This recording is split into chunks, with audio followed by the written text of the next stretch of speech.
والصلاة والسلام على سید الانبیاء والمرسلین اما بعد فقد قال اللہ تبارک و تعالی فی القرآن المجید والفرقان الحمید بسم اللہ الرحمن الرحیم یوم ندعو کل اناس بامامہم آمنت باللہ صدق اللہ العظیم قال اللہ تبارک و تعالی فی شان حبیبہ مخبرا و آمرا ان اللہ و ملائکتہ یصلون علی النبی یا ایہا الذین آمنوا صلوا علیہ وسلموا تسلیما اللہم صل علی سیدنا و مولانا محمد معدن الجود والکرم و آلہ و اصحابہ و بارک وسلم الصلاة والسلام علیک یا سیدی یا رسول اللہ الصلاة والسلام علیک یا سیدی یا حبیب اللہ وعلى آلك وأصحابك یا سیدی یا محبوب رب العالمین۔ تمام تر حمد و ثنا تعریف و توصیف اللہ وحدہ لا شریک کی ذات کے لیے جو خالق کائنات بھی ہے، مالک ارض و سما بھی ہے۔ ہر طرح کے درود و سلام حضور پر نور شافع یوم النشور اللہ کے پیارے اس گنہگار امت کے سہارے لجپال کریم آقا صلی اللہ علیہ وآلہ وسلم کی بارگاہ ناز میں ہدیہ درود و سلام پیش کرنے کے بعد واجب الاحترام معزز علماء کرام اور طلباء حضرات، بالخصوص استاذ العلماء حضرت علامہ مولانا محترم جناب احمد علی نقشبندی صاحب، میں آپ کا تہ دل سے مشکور ہوں کہ جنہوں نے بندہ ناچیز کو اس قابل سمجھا کہ چند ایک باتیں آپ کے سامنے گوش گزار کرنے کی سعادت حاصل کروں گا، اور یہ استادوں کی نظر عنایت ہے، یہ کرم نوازی ہے، وگرنہ میں اتنا کوئی صاحب علم یا اتنا کوئی فہم و فراست والا بندہ نہیں ہوں۔ یہ ان کی کرم نوازی ہے، یہ استادوں کی شفقت ہے۔ اللہ رب العالمین کی بارگاہ میں دعا ہے کہ خالق کائنات استادوں کا سایہ ہمارے اوپر تا دیر قائم و دائم فرمائے۔ اللہ رب العالمین یہ شفقت والا ہاتھ قیامت کی صبح تک ہماری پشتوں پر فرمائے۔ احباب ذی وقار، میرے عزیز طلباء کرام، آپ حضرات کے قدموں کو لگنے والی خاک کو بھی ہم اپنے ماتھے کا جومر سمجھتے ہیں۔ جو مصطفیٰ کریم صلی اللہ علیہ وآلہ وسلم کے دین متین کے لیے نکل پڑے، جو اللہ اور اس کے رسول کی رضا کے لیے اپنے گھروں سے ایک دفعہ نکل پڑے، پھر میرا اللہ ان کو دنیا سے ممتاز کر دیتا ہے، دنیا والوں سے ان لوگوں کو ممتاز کر دیتا ہے جو حضور علیہ الصلوۃ والسلام کے دین کے رستے پر نکل پڑتے ہیں۔ آج میں اور آپ جس پروگرام میں حاضر ہیں، اور سے اعلیٰ حضرت کے حوالے سے اعلیٰ حضرت عظیم المرتبت عظیم البرکت الشاہ امام احمد رضا خان محدث بریلی رحمۃ اللہ تعالی علیہ، آپ کی وہ ذات جو کسی قلم کی محتاج نہیں ہے، کسی قلم میں اتنی طاقت اور ہمت نہیں ہے جو اعلیٰ حضرت کی تعریف کر سکے۔ کیوں؟ اعلیٰ حضرت کی وہ ذات تھی، اعلیٰ حضرت امام احمد رضا خان فاضل بریلی آپ کی وہ ذات تھی کہ جس کے تعریف کسی کے کرنے سے نہیں بلکہ 68 سال زندگی گزارنے میں آپ نے دین متین کی اتنی خدمت کی، اتنا تصنیفی کام کیا کہ رہتی دنیا تک آپ کا منہ بولتا ثبوت بنا رہا۔ آپ کی تعریف آپ کا فتاوی رضویہ شریف ہے، اعلیٰ حضرت کی تعریف ہدایت بخش شریف ہے، اعلیٰ حضرت کی تعریف کا منہ بولتا ثبوت ترجمۃ القرآن کنز الایمان ہے۔ وہ عشق و محبت کے جام جو گول گول کر اعلیٰ حضرت نے امت محمدیہ کو پلائے، وہ عشق و محبت کے جام قیامت کی صبح تک اعلیٰ حضرت کی تعریف ہے، وہی تعارف اعلیٰ حضرت کا ہے جو انہوں نے گول گول کر عشق مصطفیٰ کے جام امت مسلمہ کو پلائے۔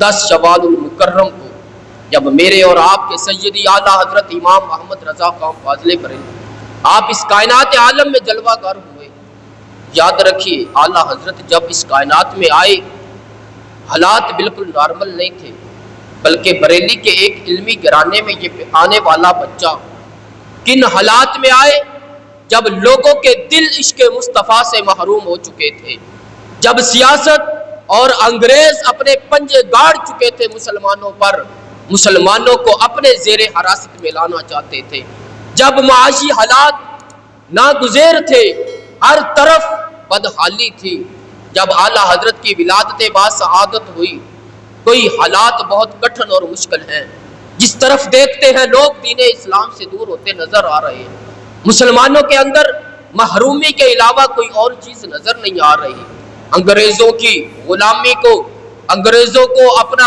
اقتدار سنبھالنے کے لیے مسلمانوں کو زیر حراست میں لانا تھا اور مسلمان یہ کر چکے تھے۔ تو سیدی اعلیٰ حضرت جب آئے تو لوگوں کے دلوں کی طرف دیکھا کہ یہ تو عشق مصطفیٰ سے محروم ہو رہے ہیں، ان کے دل کے اندر حضور علیہ الصلوۃ والسلام کی محبت ختم ہوتی نظر آ رہی ہے۔ تو سیدی اعلیٰ حضرت نے پھر اپنے قلم کے ساتھ، اپنے کردار کے ساتھ، اپنے الفاظ کے ساتھ ایسی عشق نبی کی روح پھونکی کہ دوبارہ سے قوم کو زندہ و جاوید کر دیا۔ اعلیٰ حضرت آئے، یہ عقیدہ مسلمانوں کے اندر رائج کیا، لوگوں انگریز کو نہ مانو، دنیا کے حالات کو نہ دیکھو، اپنا نظریہ اپنا عقیدہ یہ رکھو، کیا انہیں جانا انہیں مانا، نہ رکھا غیر سے کام، للہ الحمد کہ میں دنیا سے مسلمان گیا۔ اعلیٰ حضرت نے کہا یہ عقیدہ اپنے تن من میں سنبھالو، چاہے کائنات ادھر کی ادھر ہو جائے، لیکن اپنے اس عقیدے کو نہ ہاتھ سے جانے دینا۔ وہ عقیدہ یہ ہے جو نسل در نسل منتقل ہوتا چلا آیا۔ تو اعلیٰ حضرت کا جو بندہ اس عقیدے پر قائم رہا، جس بندے نے اعلیٰ حضرت کے ایک اس شعر پر عمل کیا، کون سا؟ انہیں جانا انہیں مانا، نہ رکھا غیر سے کام، واللہ خدا کی قسم وہ لوگ دنیا میں رہ کر ہمیشہ عزتوں کے تاج ان کے سر پر سجے، جنہوں نے ہمیشہ حضور نبی اکرم صلی اللہ علیہ وآلہ وسلم کی ذات اقدس کو آگے رکھا، انہی کو مانا، چاہے کچھ بھی حالات ہوں، جیسے بھی دن ہوں۔ اور اعلیٰ حضرت عظیم البرکت مرتبت عظیم البرکت آپ کی وہ ذات ہے کہ جس شخصیت نے 4 سال کی عمر میں ناظرہ قرآن پاک مکمل کیا، چھوٹی سی عمر میں 6 سال کی عمر میں اعلیٰ حضرت رحمت اللہ تعالی علیہ نے میلاد النبی صلی اللہ علیہ وآلہ وسلم پر بہت ہی احسن اور بہت ہی کمال گفتگو ارشاد فرمائی، جس گفتگو کو سن کر بڑے بڑے شیخ المشائخ بھی، مشائخ اعظام بھی اپنے منہ میں انگلیاں ڈالنے لگے کہ یار چھوٹی سی عمر میں یہ بچہ کس انداز میں تقریر کر رہا ہے۔ میلاد النبی کے حوالے سے اتنی سیر حاصل گفتگو اعلیٰ حضرت نے فرمائی۔ 8 سال کی عمر میں اعلیٰ حضرت نے پہلی کتاب لکھی ہدایت الناب، کیونکہ آپ مجھ سے زیادہ جانتے ہیں اس بات کو کہ اس کتاب کی شرح اعلیٰ حضرت نے لکھی، اور 13 سال کی عمر میں اعلیٰ حضرت نے اپنے تمام تر علوم کو مکمل کر لیا تھا۔ 13 سال کی عمر میں اعلیٰ حضرت نے جب پہلا فتویٰ جاری کیا، اور اس فتوے کو آپ نے اپنے والد گرامی حضرت مولانا نقی علی خان رحمۃ اللہ تعالی علیہ آپ کی بارگاہ میں پیش کیا، انہوں نے تصدیق کی، تصدیق کرنے کے بعد انہوں نے آپ کو اپنی مسند پر بٹھا دیا کہ آج کے بعد جو بھی فتویٰ جاری ہوگا وہ حضرت امام محمد رضا خان کے توسل سے جاری ہوگا، آپ کی مہر اس پر لگے گی۔ یہ حضرت سیدی اعلیٰ حضرت کا فیضان اب دیکھیں، ان کا علمی قد کاٹ دیکھیں کہ جس شخصیت نے 13 سال کی چھوٹی سی عمر میں اپنے تمام تر علوم کو مکمل کر لیا، اب یہ اعلیٰ حضرت کی ذات ہے۔ ذرا آئیں، اعلیٰ حضرت کے ایک خلیفہ گزرے ہیں سید دیدار علی شاہ صاحب رحمۃ اللہ تعالی علیہ، بہت بڑے یہ بھی عالم دین گزرے۔ ایک دفعہ یہ آئے اعلیٰ حضرت کی مسجد میں نماز ادا کرنے کے لیے، جب آپ مسجد کے قریب پہنچے تو ادھر جماعت کا وقت ہو چکا ہے، جو بھی سیدی اعلیٰ حضرت کے در پر آ گیا اس کو پھر علمی خیرات ایسے ملی کہ زمانے والوں کو انہوں نے اپنے نیچے دبا دیا، ان کا علمی قد کاٹ اتنا بڑھ گیا۔ بڑی قابل توجہ بات، حضرت سید دیدار علی شاہ صاحب رحمۃ اللہ تعالی علیہ، آپ جب آئے مسجد میں نماز ادا کرتے، نماز کا وقت ہو چکا ہے، جماعت کا وقت قریب ہے، جو مسجد کا کنواں ہے اس پر ایک چھوٹی عمر کا بچہ بیٹھا ہے۔ آپ نے کہا بیٹا جلدی سے مجھے پانی بھر کر دے دو، میں وضو کر کے جماعت کے ساتھ نماز ادا کر۔ انہوں نے کہا حضور میرے بھرے ہوئے پانی سے آپ وضو نہیں کر سکتے، اگر میرے بھرے ہوئے پانی سے آپ وضو کریں گے تو آپ کی نماز نہیں ہوگی۔ آپ کو بڑا غصہ آیا کہ میں سید دیدار علی شاہ صاحب رحمۃ اللہ تعالی علیہ، آپ کا اتنا مقام اور مرتبہ، بہت بڑے عالم ہے، اور یہ بچہ مجھے مسئلے بتا رہا ہے کہ میرے بھرے ہوئے پانی سے آپ وضو نہیں کر سکتے، اگر وضو کر کے نماز ادا کرو گے تو تمہاری نماز نہیں ہوگی۔ آپ نے کہا جب میں تجھ سے پانی مانگ رہا ہوں تو پھر تیری ہمت کیسے کہ تو مجھے پانی نہ دے؟ اس نے کہا حضرت بات یہ نہیں ہے کہ میری ہمت ہے یا نہیں، لیکن مصطفیٰ کریم صلی اللہ علیہ وآلہ وسلم کی شریعت یہ کہتی ہے کہ اگر نابالغ بچے سے کوئی چیز لوگے تو میں تو نابالغ ہوں، اگر میں پانی کنویں سے بھروں گا وہ پانی میری ملکیت ہو جائے گا اور مجھے اختیار نہیں، ابھی میں بالغ ہوا نہیں، نابالغ کو اختیار نہیں کہ وہ اپنی چیز کسی کو دے سکے، لہٰذا میں آپ کو اپنی چیز دے نہیں سکتا، تو آپ کس طرح وضو کر سکتے ہیں؟ تو سید دیدار علی شاہ صاحب نے کہا تو پھر یہ جو پہلے لوگ وضو کر کے جا رہے ہیں ان کا وضو کیسے ہوگا، ان کی نماز مکمل کیسے ہوگی؟ تو آپ بچہ فرمانے لگا، کہتا ہے حضور وہ مجھ سے پانی خرید رہے ہیں، میں ان کو پانی بیچ رہا ہوں، آپ مجھ سے پانی خرید تو سکتے ہیں لیکن ویسے وضو نہیں کر سکتے۔ تو آپ نے جب وضو کیا، پانی کا ڈول خود کنویں سے نکالا، وضو کیا، جب نماز پڑھی تو اطمینان ہوا، کچھ قلبی سکون محسوس ہوا۔ اب ٹھنڈے دماغ سے سوچنے لگے کہ خیر بچہ تھا، بات تو اس نے ٹھیک کی لیکن غصے کی حالت میں اس کی بات کو سمجھ نہیں سکا، اس وقت غصے کی وجہ سے میں اس کی بات کو نہیں سمجھ سکا۔ اس بچے نے جو مسئلہ بتایا، پھر کہتے ہیں میرے دل میں خیال آیا اور وہیں بیٹھ کر دونوں ہاتھوں سے بریلی کے تاجدار کو سلام کرنے لگے، واہ امام احمد رضا خان تیری عظمت کو سلام ہے کہ جس در پہ بیٹھنے والے چھوٹے بچوں کے علم کا یہ مقام ہے، جو مقام جو علم سید دیدار علی شاہ صاحب نہیں رکھتے وہ اعلیٰ حضرت کے کنویں پر پانی بھرنے والے چھوٹے بچوں کو بھی عطا ہوا ہے۔ جس در کے بچوں کے علم کا مقام یہ ہے، اس خود اعلیٰ حضرت کے علم کا مقام کیا ہوگا؟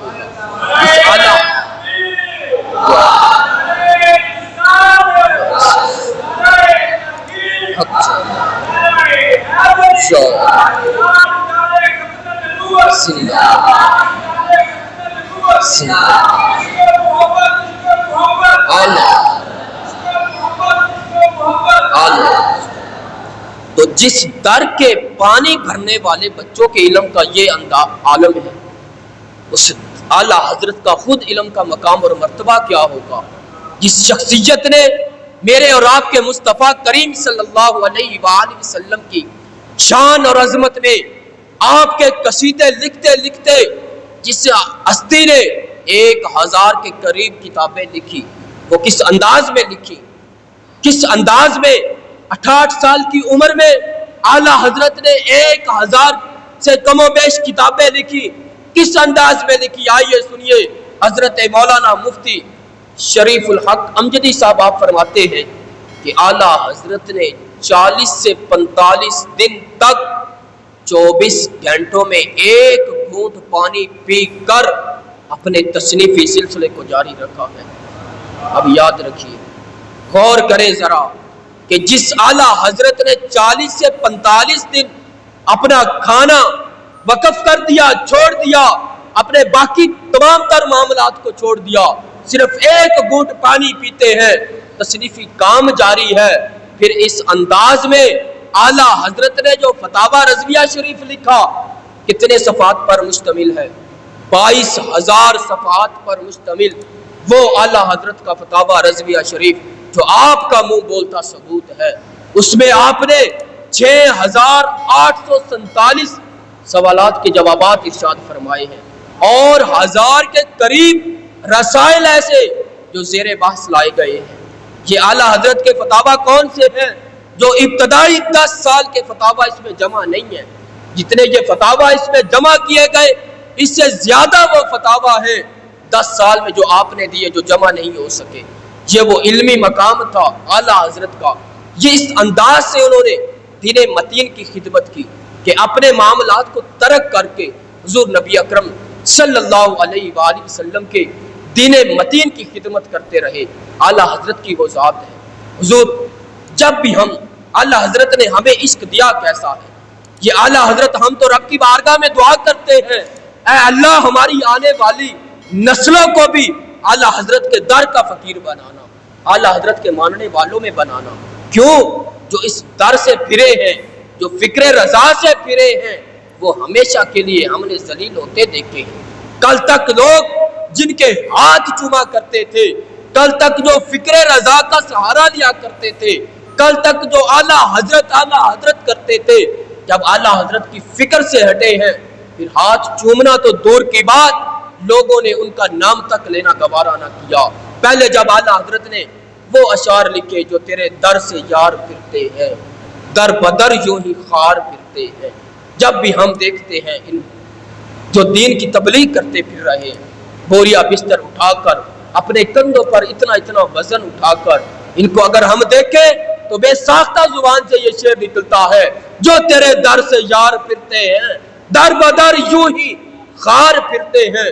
لیکن بڑے افسوس سے کہنا پڑ رہا ہے، بڑے افسوس سے کہنا پڑتا ہے کہ اگر آج کے دور میں ہم اپنے ہی کچھ کو دیکھیں، اپنے ہی قبیلے کے کچھ لوگوں کو دیکھیں جو اعلیٰ حضرت کی فکر سے ہٹ گئے، جو اعلیٰ حضرت کی فکر سے ہٹ گئے، اعلیٰ حضرت کے نام سے ہٹ گئے، اگر ان کو دیکھتے ہیں تو ہمیں ان کے بارے میں بھی یہی شعر کہنا پڑتا ہے، جو تیرے در سے یار پھرتے ہیں، در بدر یوں ہی خار پھرتے ہیں۔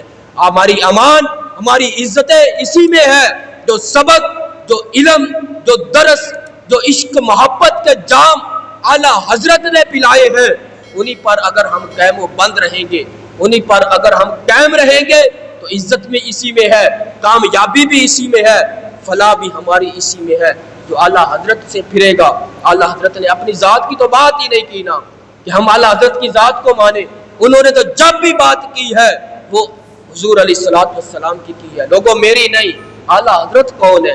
جس بندے نے اتنا علمی کام کیا ہو، دین متین کی خدمت کی ہو، جب اس بارگاہ میں جاتے ہیں تو کہتے کیا ہے؟ کوئی کیوں پوچھے تیری بات رضا، تجھ سے کتے ہزار پھرتے ہیں۔ کمال جائیں ان کی عاجزی پر، اس عشق اور محبت پر۔ پھر اعلیٰ حضرت نے اس کائنات عالم کو، اس کے حسین مناظر کو، یہ کائنات اگر ہم اس کا دورہ کریں، ہم اس کی سیر و تفریح کریں تو یہ کائنات عالم حسین مناظر سے بھری پڑی ہے، اور ہر ایک بندہ اس کو اپنے نقطۂ نظر سے دیکھتا ہے۔ اگر کوئی سائنسدان ہے تو اپنی سائنس کی نظر سے اس کائنات عالم کے مناظر کو دیکھے گا، اگر کوئی جغرافیہ دان ہے تو وہ اس کو اس کی نظر سے دیکھے گا۔ ہر بندہ اپنی نظر سے دیکھتا ہے۔ جب یہی بات سیدی اعلیٰ حضرت کے پاس آئی تو آپ نے اس کائنات عالم کو کیسے دیکھا، اس کے حسین مناظر کو کیسے دیکھا؟ آپ نے کہا ہمارا کیا ہے، بس انہیں جانا، انہیں مانا، تو پھر اس کائنات کے حسین مناظر کو بھی عشق رسول میں ڈوب کر دیکھا۔ کسی بھی شاعر کی، کسی بھی عاشق کی انتہا یہ ہے کہ جب وہ اپنے محبوب کی تعریف کرتا ہے، جب وہ اپنے محبوب کی تعریف کرتا ہے تو اس کی انتہا جو ہے وہ چاند، سورج اور ستاروں تک پہنچتی ہے۔ یہاں اس کی انتہا ہے، وہ اپنے محبوب کے حسن کو، وہ اپنے محبوب کے حسن کو وہ چاند سے تشبیہ دے گا، سورج سے تشبیہ دے گا، ستاروں سے تشبیہ دے گا۔ یہ اس کے عشق کی انتہا ہے۔ لیکن قربان جائیں، سیدی اعلیٰ حضرت نے جب کائنات عالم کے حسین مناظر کو دیکھا تو آپ نے جو ہدایت بخشش لکھی ہے، اگر اس کا ایک ایک شعر پڑھے تو ایسے لگتا ہے بندے کے روح میں، دل میں عشق مصطفیٰ کے جام چھلکنے لگتے ہیں۔ وہ عشق مصطفیٰ کے جام ایسے چھلکتے ہیں کہ بندہ ایک دفعہ خود کو گنبد خضرا کے سامنے محسوس کرتا ہے۔ یہ اعلیٰ حضرت کا فیض ہے۔ اب ہدایت بخشش جو انہوں نے لکھی، کمال کیا اعلیٰ حضرت نے۔ عشق رسول کے جام گول گول کر ایک ایک شیر میں پلائے. کیسے؟ جب سورج کو دیکھا، ہر ایک نے دیکھا، اپنے محبوب کو تشبیہ دی، لیکن جب باری آئی نا مدینے کے تاجدار کے اس غلام کی، تاجدار بریلی کی، شاہ امام احمد رضا خان کی، تو کہا یہ سورج ہے کیا، اس کی حقیقت کیا ہے؟ کہا یہ سورج کہ جس کو کا فیض اتنا ہے، نور اتنا ہے، کائنات عالم میں اپنا نور بانٹ رہا ہے، جس کا طلوع اور غروب ہونا کائنات کا نظام چل رہا ہے، جس کے نور میں کمی نہیں آتی، جو صبح طلوع ہوتا ہے کائنات عالم کو اپنا نور بانٹنا شروع کرتا ہے، جس کا سورج کا عالم یہ ہے کہ اگر تھوڑی دیر کے لیے سورج کی طرف ٹک ٹکی باندھ کر دیکھا جائے تو بندے کی آنکھیں دیکھ نہیں سکتی، اس سورج کی اتنی روشنی ہے. اب آپ کیا کہتے ہیں؟ کہتے ہیں اس سورج کی حقیقت کیا ہے؟ کہتے ہیں جس کو کرسے مہار سمجھا ہے جہان اے منعمو، ان کے خانے جود سے ہے ایک نانے سوختہ. اب اس کی تشریح کیا ہوگی؟ کہا وہ سورج جس کو کائنات عالم سورج کے نام سے، آفتاب کے نام سے یاد کرتے ہیں.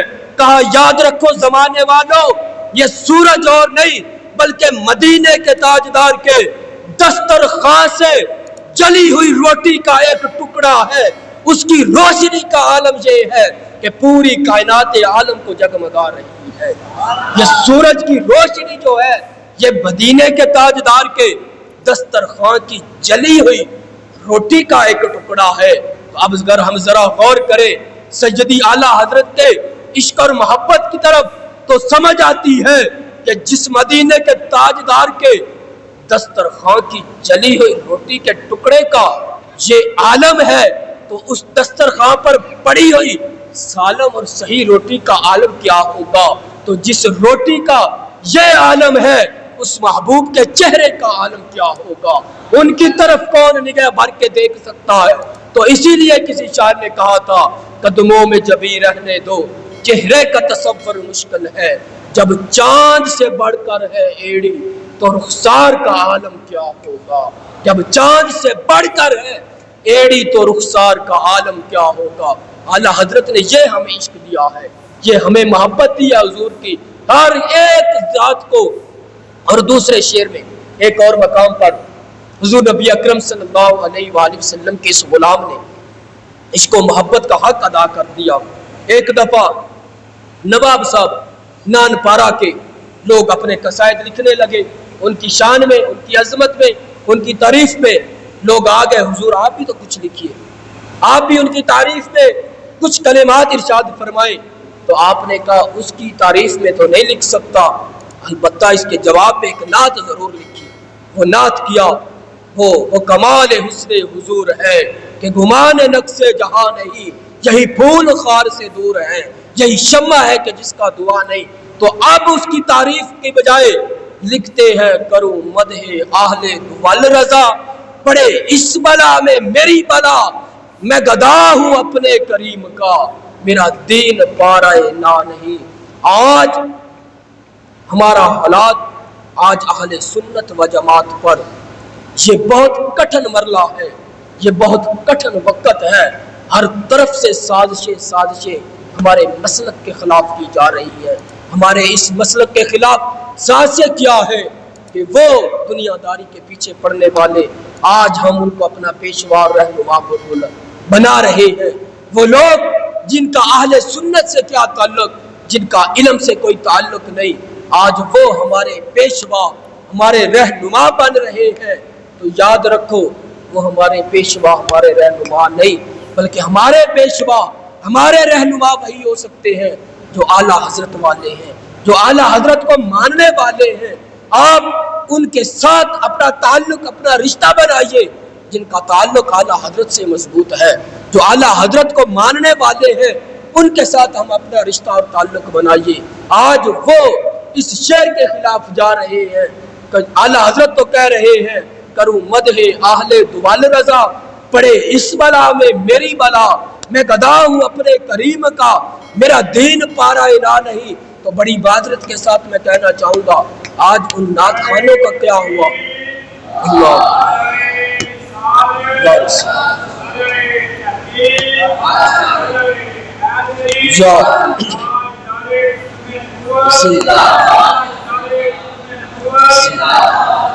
وہ نعت خوان جو اسٹیج کی زینت اگر کوئی بڑا بندہ بن جائے، کوئی چودھری صاحب آ کر بیٹھ جائے، کوئی ملک صاحب بیٹھ جائے، تو پھر شعر ان کی نظر ہونا شروع ہو جاتے ہیں، تاکہ شعر ان کی نظر ہوگا، پیسے ہماری نظر ہوں گے.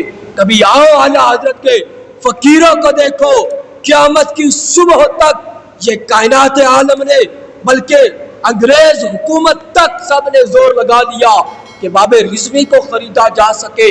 تو جس اعلیٰ حضرت کے ماننے والے ایک غلام کو حضور امیر المجاہدین کو یہ ساری طاقتیں ساری قوتیں خرید نہ سکی، تو پھر اندازہ تو لگائے اس اعلیٰ حضرت کو کون خرید سکتا تھا؟ اس اعلیٰ حضرت کو کون خرید سکتا تھا کہ آپ دنیا داری کے قصائد اور شعر لکھتے پھرے؟ آپ نے کہا نہ ہمارا دین اتنا سستا نہیں ہے، دین روٹی ٹکڑے کا نام نہیں ہے. جن مالکوں کا کام کر رہے ہیں انہوں نے عزتوں سے بھی نوازا ہے، روٹی ٹکڑے سے بھی نواز کے رکھا ہے. تو یہ وہ اعلیٰ حضرت کی فکر پر ہم کار بند رہے، اعلیٰ حضرت کی سوچ پر کار بند رہے. اب آؤ اعلیٰ حضرت فرماتے ہیں، آپ کا ایک شعر ہے کہ حضور نبی اکرم صلی اللہ علیہ وآلہ وسلم کی ایک حدیث پاک، اس کے ترجمے میں آپ نے یہ شعر لکھا کہ رب ہے یوتی، اور حدیث پاک کا مفہوم یہ ہے کہ رب عطا کرنے والا ہے اور میں بانٹنے والا ہوں.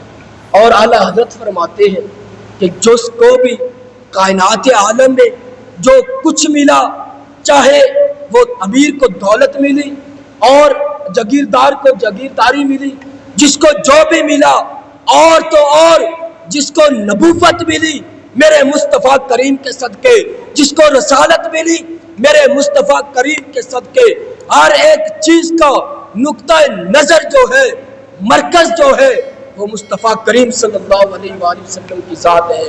ہر ایک چیز کا مرکز مصطفیٰ کریم کی ذات ہے. جس کو جو ملا قیامت کی صبح تک جو ملے گا وہ حضور کے در سے ملے گا. رب عطا ضرور کرتا ہے مگر بانٹنے والے مصطفیٰ کریم صلی اللہ علیہ وآلہ وسلم ہے.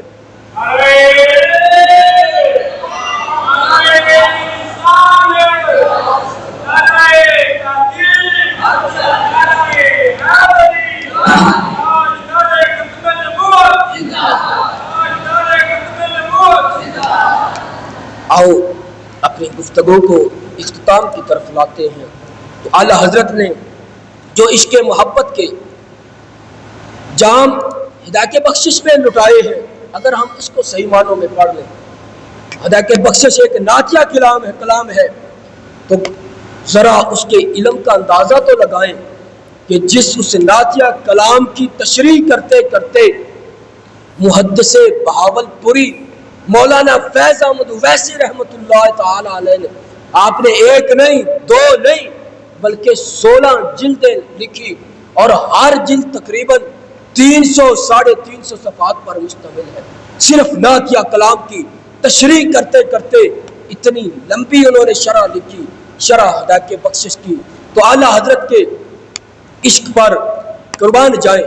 آپ نے اب حضور نبی اکرم صلی اللہ علیہ وآلہ وسلم کی تشبیہ جو سورج کے بارے میں تھی، اب ذرا چاند کے بارے میں سنتے ہیں، اس کے بعد اپنی گفتگو کو مکمل کرتے ہیں.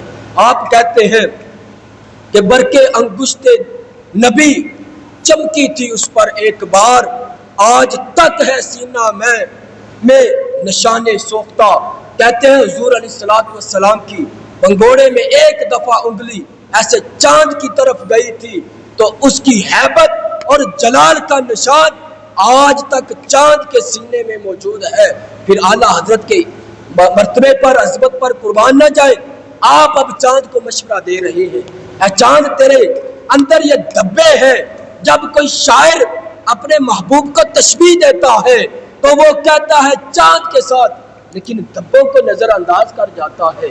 تو اعلیٰ حضرت نے کہا میں دبوں کو نظر انداز نہیں کروں گا، بلکہ تجھے ایک مشورہ دوں گا کہ اگر تو وہ کام کر جاتا تو قیامت کی صبح تک تیرے اندر یہ دبے نہ ہوتے، یہ داغ نہ ہوتے۔ تو کیا کہتے ہیں، جب معراج کی رات حضور نبی اکرم صلی اللہ علیہ وآلہ وسلم سیر کرنے کے لیے رب کے حضور پیش ہوئے تو اعلیٰ حضرت فرماتے ہیں ستم کیا، کیسی مت کٹی تھی کمر کہ وہ خاک ان کے راہ گزر کی اٹھا نہ لایا کہ ملتے ملتے وہ داغ دیکھتا مٹے تھے۔ اعلیٰ حضرت فرماتے ہیں اے چاند تو نے کیسا اپنے اوپر ستم کیا، کیسا ظلم کیا۔